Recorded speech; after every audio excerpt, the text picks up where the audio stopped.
Voici le passage de Drake, souvent désigné comme la portion d'eau la plus meurtrière de la planète.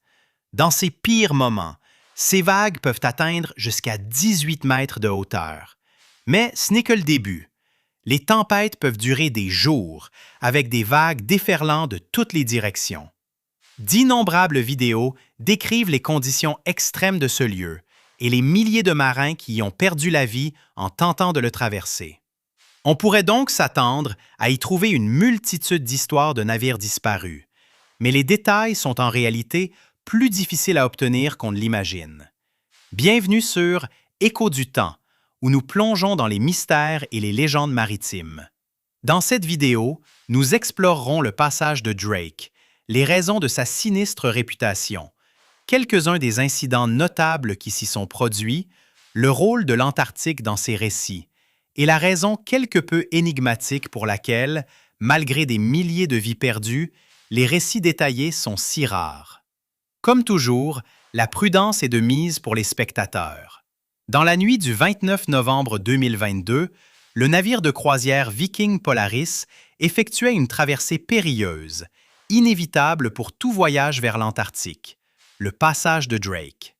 Le navire se dirigeait vers le nord, en direction d'Ushuaia, en Argentine, après avoir rebroussé chemin depuis l'Antarctique, et la raison de ce retour n'était pas des plus heureuses. La veille, lors d'une excursion en bateau pneumatique Zodiac, un passager avait été blessé et un autre était tombé à l'eau. L'incident était suffisamment grave pour perturber l'équipage, afin d'organiser une évacuation médicale. Au moment où le navire s'engageait dans les eaux libres près du cap Horn, au Chili, tout le monde à bord savait que le voyage vers le sud ne s'était pas déroulé comme prévu, mais personne n'imaginait que la situation allait s'aggraver considérablement. Alors que le Polaris poursuivait sa route, sans le moindre avertissement, une vague gigantesque s'est abattue sur le flanc du navire. À l'intérieur de plusieurs cabines, les fenêtres ont volé en éclats vers l'intérieur, projetant des éclats de verre à travers les pièces. Le navire a également été secoué violemment, transformant les objets non fixés en projectiles, avant de retrouver son équilibre. Dans l'une des cabines endommagées, une Américaine de 62 ans a été frappée par des débris avec une telle force qu'elle a succombé à ses blessures. 4 autres passagers ont également été blessés, mais ont survécu. Les membres de l'équipage se sont précipités pour sécuriser les zones endommagées et soigner les blessés, tandis que le navire continuait sa route vers l'Argentine. Le lendemain, le Polaris a atteint Ushuaia. De l'extérieur, le navire semblait abîmé par endroits, mais à l'intérieur, les dégâts étaient bien plus importants. La vague qui a frappé le navire a depuis été décrite comme une tristement célèbre vague scélérate, un phénomène océanique encore mal compris. Les vagues scélérates, comme vous le savez probablement, ne se comportent pas comme des vagues régulières ou une mer ordinaire. Elles semblent surgir soudainement et s'élèvent souvent bien au-dessus des vagues environnantes, parfois de plusieurs dizaines de mètres. Étrangement, elles ne suivent pas non plus la direction dominante du vent ou de la houle, et les personnes qui les rencontrent les décrivent souvent comme des murs d'eau abrupts, rapides et violents. Pendant longtemps, les récits de vagues scélérates ont été considérés comme des exagérations. Ce n'est qu'au cours des dernières décennies que des instruments ont confirmé l'existence de ces vagues et qu'elles peuvent frapper avec une force suffisante pour endommager de grands navires. Même aujourd'hui, elles sont difficiles à prévoir et presque impossibles à éviter si l'on se trouve sur leur trajectoire. Ce qui a rendu l'incident du Viking Polaris si troublant, c'est son contexte. Cela s'est produit à bord d'un navire polaire moderne, conçu spécifiquement pour les environnements extrêmes et opéré par des équipages expérimentés disposant de prévisions avancées. Pourtant, une seule vague a suffi à briser des fenêtres renforcées et à tuer une passagère dans sa cabine. Elle ne le savait peut-être pas, mais cela l'a ajouté à la longue liste des victimes que le passage de Drake a déjà revendiquées. Le passage de Drake est l'étendue océanique qui sépare l'Amérique du Sud de l'Antarctique, une région que tout navire se rendant en Antarctique par la mer doit obligatoirement traverser. Il n'existe pas de routes alternatives, et une fois que l'on quitte l'abri de l'un ou l'autre continent, il n'y a plus de retour possible.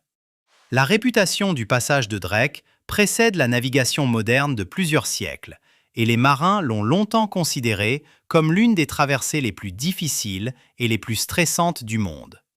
Le passage a acquis cette renommée parce qu'il est complètement exposé au vent, au courant et à la houle sur des centaines de kilomètres. Les tempêtes et la glace peuvent s'y former rapidement, tout comme des vagues scélérates extrêmement dangereuses. C'est également l'une des masses d'eau les plus énergétiques de la planète, et la raison en remonte à des millions d'années. Bien avant qu'un navire ne s'aventure si loin au sud, l'Antarctique et l'Amérique du Sud étaient autrefois reliés. Au fur et à mesure que les deux masses terrestres se sont lentement éloignées, sous l'effet de la tectonique des plaques, un profond chenal s'est ouvert entre elles. Cela a créé un puissant courant océanique qui fait le tour du globe, connu aujourd'hui sous le nom de courant circumpolaire antarctique. Et ce courant traverse directement le passage de Drake. Ce qui le distingue de tout autre courant sur Terre, c'est que rien ne l'obstrue. Il n'y a littéralement aucune terre sur son chemin. Il se déplace d'ouest en est autour de l'Antarctique, gagnant en force à mesure qu'il avance. Et lorsqu'il se faufile à travers le passage de Drake, il s'accélère. Le volume d'eau impliqué est également difficile à appréhender. La quantité qui traverse cette zone chaque seconde dépasse facilement celle du fleuve Amazon. Le passage lui-même est également immense, s'étendant sur environ 966 km de large et atteignant des profondeurs moyennes d'environ 3350 mètres. Cette profondeur est cruciale, car elle permet à d'énormes vagues de se former et de parcourir de longues distances sans perdre d'énergie. Ajoutez à cela les vents d'ouest dominants, qui soufflent fort et constamment, et vous obtenez un système en perpétuelle et violente agitation. La météo ne fait qu'empirer les choses, car les masses d'air chaud du Pacifique rencontrent l'air froid du Sud, favorisant la formation de cyclones qui créent des ravages dans la région. Les tempêtes peuvent se développer rapidement et se déplacer vite, piégeant parfois les navires dans des conditions qui se détériorent bien plus rapidement que les prévisions ne le suggéreraient. La glace de mer ajoute une autre couche d'imprévisibilité au passage de Drake. Pendant l'été de l'hémisphère sud, le passage est généralement libre de glace. C'est à ce moment que la plupart des navires tentent la traversée. Cependant, à l'approche de l'hiver, la glace s'étend vers le nord depuis l'Antarctique, rendant la région presque impraticable. Cela dit, même aux meilleures périodes de l'année, le passage de Drake n'est jamais vraiment une traversée facile. Compte tenu de tout cela, il pourrait sembler logique d'éviter entièrement le passage. Historiquement, les marins avaient d'autres options autour de l'Amérique du Sud, comme le détroit de Magellan ou le canal Beagle. Mais si ces routes offraient un certain abri contre la haute mer, elles présentaient leurs propres problèmes. Ces passages sont étroits, les vents changent fréquemment, les courants de marée sont forts et la marge d'erreur est minime. Au moins, avec le passage de Drake, les capitaines avaient le luxe de disposer de centaines de kilomètres d'océan ouvert où un navire pouvait manœuvrer. Ce compromis a façonné des siècles de prise de décision. De plus, si l'on se dirigeait directement vers le sud, vers l'Antarctique, le passage de Drake était simplement la route la plus pratique à emprunter, et c'est encore vrai aujourd'hui. Il est intéressant de noter que, pendant des siècles, les cartographes européens ont débattu de l'existence même d'eau libre au sud des Amériques. Beaucoup croyaient que les mers du Sud étaient bloquées par la Terre, ou que toute route à travers elles serait impossible à naviguer. Cela a changé avec l'homme dont le passage tire son nom, Sir Francis Drake. Pourtant, il n'avait jamais eu l'intention de trouver un nouveau corridor océanique. En 1578, alors qu'il naviguait dans le détroit de Magellan lors de sa circumnavigation du globe, l'un de ses navires fut poussé loin au sud par de violentes tempêtes. Ce que Francis et son équipage réalisèrent de ce malheur, c'est qu'il y avait des eaux libres juste en dessous de la pointe de l'Amérique du Sud, et cela suggérait une connexion directe entre les océans Atlantique et Pacifique. Francis lui-même n'a jamais navigué la route qui porte aujourd'hui son nom, mais cette découverte a ouvert la voie à la première traversée du passage des décennies plus tard. En 1616, une expédition flamande réussit à traverser les eaux au sud du cap Horn, prouvant une fois pour toutes l'existence d'un passage ouvert. Puis, à mesure que le trafic maritime mondial augmenta à la fin du XVIIIe et au début du XIXe siècle, davantage de navires commencèrent à s'aventurer dans les eaux du Sud. Avant l'ouverture du canal de Panama, en 1914, le passage de Drake jouait un rôle clé dans le transport maritime mondial. Pour les navires se déplaçant entre l'Atlantique et le Pacifique, c'était l'une des rares options viables. Les flottes baleinières commencèrent également à opérer plus au sud, au 19e siècle, ajoutant encore plus de trafic à cette étendue océanique. Et avec ce trafic vinrent les pertes. Au fil du temps, et avec une activité maritime suffisante dans la région, le passage de Drake a accumulé les naufrages à un rythme rapide. L'une de ses tragédies les plus célèbres s'est produite à bord d'un navire nommé le San Telmo. Lancé à la fin des années 1780, c'était un navire espagnol de pleine taille, armé de 74 canons et construit pour la guerre. En 1819, l'Espagne luttait pour conserver ses colonies en Amérique du Sud, et le San Telmo fit partie de cet effort. En juillet de cette année-là, le navire quitta Buenos Aires avec l'ordre d'aider à renforcer les forces espagnoles au Pérou, où les mouvements d'indépendance gagnaient du terrain. Le San Telmo se trouvait en haute mer début septembre, traversant le passage de Drake. C'était sans aucun doute la partie la plus dangereuse du voyage, et quelque part dans ce passage, le San Telmo a rencontré des conditions météorologiques extrêmes. Ce qui s'est passé exactement est inconnu, car il n'y a eu aucun survivant ni témoin oculaire de l'événement. Mais le navire a été vu pour la dernière fois le 2 septembre, près de la limite orientale des îles Shetland du Sud, juste au large des côtes de l'Antarctique. Après cela, il a simplement disparu. À l'époque, on supposait que le San Telmo avait probablement été submergé par une puissante tempête, peut-être un cyclone, et avait coulé avec les 644 personnes à bord. Dans des eaux aussi froides, la survie n'aurait été qu'une question de minutes. Pendant un certain temps, ce fut l'histoire acceptée, mais ensuite, des preuves ont commencé à s'échouer. Environ 1 an après la disparition du navire, des chasseurs de phoques travaillant près de l'île Livingston, dans les îles Shetland du Sud, ont signalé avoir trouvé des morceaux d'épave, des poutres et d'autres débris provenant clairement d'un grand navire en bois ont commencé à apparaître sur la plage. C'était important car l'île Livingston se trouve près de l'Antarctique, bien au sud de l'endroit où la plupart des voiliers étaient censés dériver après un naufrage, soulevant la possibilité qu'au moins une partie du San Telmo ait atteint la région antarctique. Pendant plus d'un siècle, le sort du navire est resté incertain, mais en 1960, une expédition argentine a trouvé d'autres vestiges d'un naufrage le long de la côte de l'île Livingston. La structure et les matériaux correspondaient à ce que l'on attendrait d'un navire de guerre du début du 19e siècle. Et bien que le débat subsiste encore aujourd'hui, de nombreux historiens et experts maritimes pensent que ces vestiges appartenaient au San Telmo. Si cela est correct, l'implication est que certains des passagers auraient pu survivre assez longtemps pour atteindre la Terre.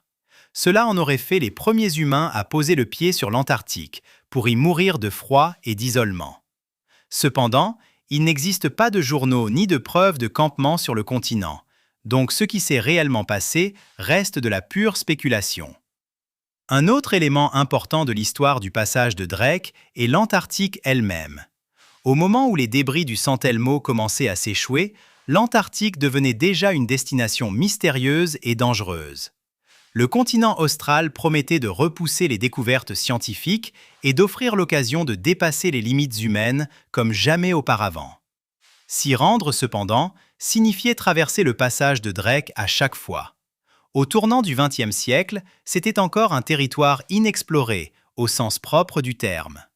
De vastes étendues de la péninsule antarctique n'avaient pas été cartographiées, et même les questions fondamentales à son sujet restaient sans réponse. Cela signifiait que les expéditions se dirigeant vers le sud naviguaient dans un environnement où le sauvetage était quasiment impossible, et où la communication avec le monde extérieur était inexistante. L'un des navires qui allait tester ses limites était un bateau de construction norvégienne, nommé à juste titre l'Antarctique. Lancé en 1871, le navire commença sa carrière comme baleinier, avant de devenir un navire d'expédition, rejoignant l'expédition antarctique suédoise en 1901. L'homme à la tête de l'expédition était Otto Nordenskjöld, un géologue suédois. Et à l'époque, même les explorateurs chevronnés comme Otto ne comprenaient pas entièrement ce qui les attendait. Mais ils prévoyaient de travailler méthodiquement. Ils devaient débarquer une petite équipe pour hiverner et mener des relevés, tandis que le navire, sous le commandement du capitaine Carl Anton Larsen, les soutiendrait par la mer. Le plan était ambitieux, mais pas nécessairement imprudent. L'équipage était plus que compétent, avec un navire qui avait fait ses preuves dans les eaux du Sud. Et Carl n'était pas étranger à la navigation à travers d'épais champs de glace. Mais même avec toute cette préparation, le succès de l'entreprise dépendait d'un timing et de conditions que personne ne pouvait réellement contrôler. Une fois que le navire aurait traversé le passage de Drake et se serait dirigé vers le sud, il n'y aurait pas de retour facile si les choses tournaient mal. Comme prévu, Otto et une petite équipe de marins furent débarqués sur l'île Snow Hill au début de 1902.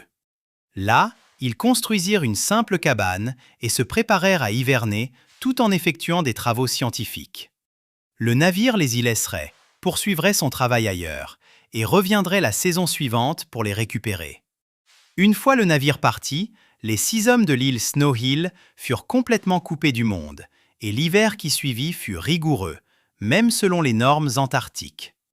Des tempêtes auraient traversé la zone, détruisant une partie de la cabane et emportant l'une des petites embarcations de l'équipe. Plusieurs de leurs chiens furent également perdus dans un blizzard. Mais malgré tout, les hommes réussirent à rester productifs. Ils étaient bien approvisionnés et lorsque le pire de l'hiver fut passé, Otto et ses compagnons entreprirent un long voyage en traîneau qui couvrirait des centaines de kilomètres alors qu'ils cartographiaient la côte. Par la suite, ils retournèrent à Snow Hill, épuisés mais victorieux, et juste à temps pour la date à laquelle ils s'attendaient à revoir le navire. Mais il ne revint jamais. À l'insu de l'équipe terrestre, le navire avait mené sa propre bataille dans le passage de Drake. Pendant l'été 1902 à 1903, le navire tenta d'atteindre Snow Hill, mais trouva son chemin bloqué par une épaisse banquise au large de la côte nord-est de la péninsule. Sans passage immédiat, une décision risquée fut prise. Carl laissa 3 hommes à Hope Bay, près de l'entrée du détroit antarctique, avec pour instruction de tenter un voyage terrestre pour ramener l'équipe d'Otto. Cependant, peu après leur départ, la glace qu'ils avaient l'intention de traverser se brisa et dériva en mer, laissant des eaux libres à sa place. Sans bateau et incapables de continuer, ils firent demi-tour vers Hope Bay pour découvrir que le navire n'était plus non plus là où ils l'attendaient. Pendant que le groupe de 3 luttait sur terre, Carl continua de chercher une autre route en mer. Ce faisant, le navire se retrouva piégé dans la glace. Au début, il y avait l'espoir qu'il puisse se libérer, mais cela ne dura pas longtemps. En quelques semaines, la pression de la glace sur le navire devint insupportable. 6 semaines après avoir été pris dans la glace, l'équipage fut contraint d'abandonner entièrement le navire. Peu de temps après, l'Antarctique fut écrasé et coula à environ 45 km de la Terre.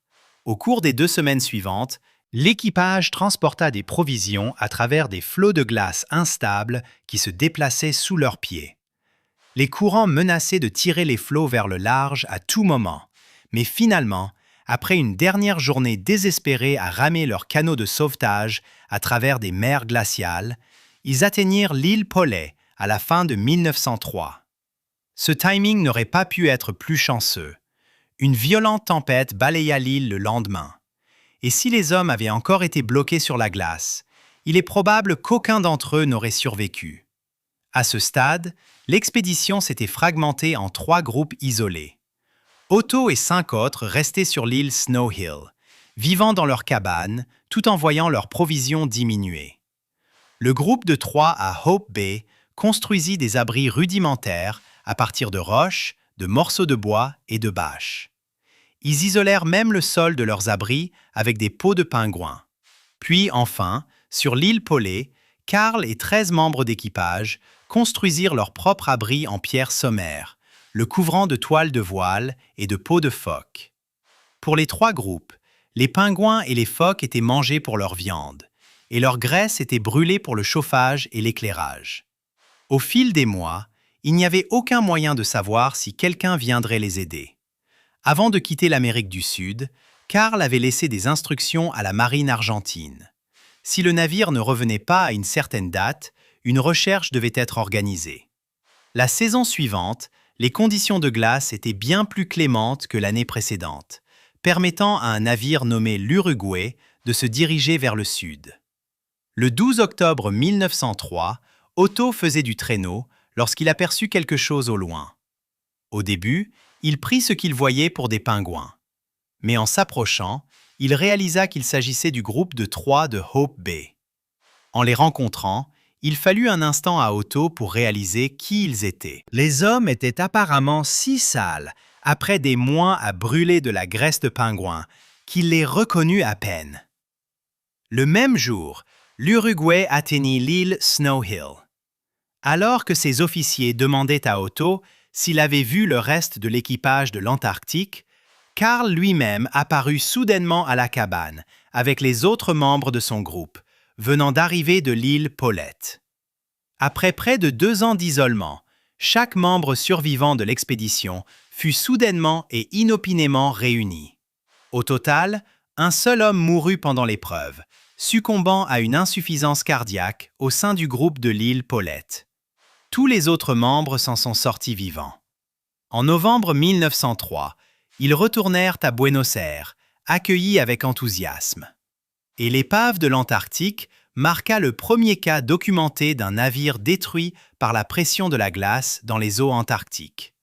En ce qui concerne les naufrages dans le passage de Drake, aucun n'a eu une envergure comparable à celui de l'Endurance, peut-être l'expédition la plus célèbre de l'histoire. Environ une décennie après le sauvetage d'Otto et de son équipage, l'explorateur irlandais Ernest Shackleton lança l'expédition impériale transantarctique en 1914, dans le but d'être le premier à réaliser une traversée terrestre de l'Antarctique. À bord d'un navire nommé l'Endurance, Ernest quitta Londres avec un équipage de 28 hommes. Après des semaines en mer, le navire atteignit l'île de la Géorgie du Sud le 5 novembre. À l'époque, l'île était un centre de l'industrie baleinière antarctique, et Ernest profita de l'escale pour recueillir des informations et des provisions. Il reçut également des avertissements répétés. Les baleiniers lui dirent que la banquise dans la mer de Weddell était exceptionnellement dense cette année-là et que les conditions plus au sud seraient probablement brutales.